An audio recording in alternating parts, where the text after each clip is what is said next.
a full briefing from the Commander David Manning, who is the designated Commander of the Royal Papua New Guinea Constabulary, who's in charge of the security operation.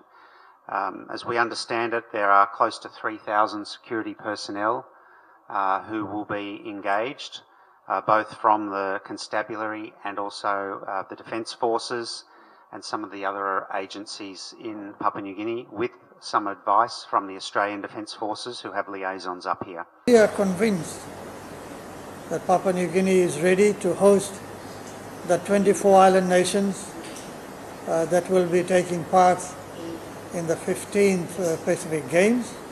Some of the athletes who arrived well in advance prior to the 3-day schedule were well taken care of and looked after at the Games Village. It's a very comfortable environment for the athletes to be living in.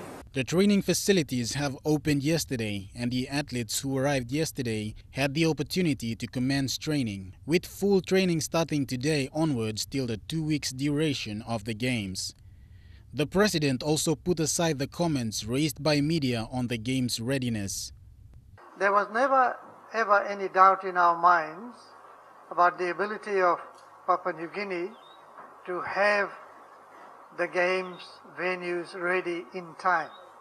He reaffirmed his statement by saying the facilities are of high standard and the athletes will definitely enjoy the Games and perform to expectations. As I said, the venues that have been made available to us to host our Games has far exceeded our expectations, and I can say openly it is perhaps the best venues we have ever had for the Pacific Games. When asked whether the level of the Games and the infrastructure should be increased with the involvement of Australia and New Zealand, his answer was straight. We will continue to provide what we need to provide to host either the mini games or the Pacific Games. I don't think there will be any need to raise our standard because Australia and New Zealand might be taking part. I don't think that would be the issue. At each game, we try and improve on the previous game, so that progression will continue.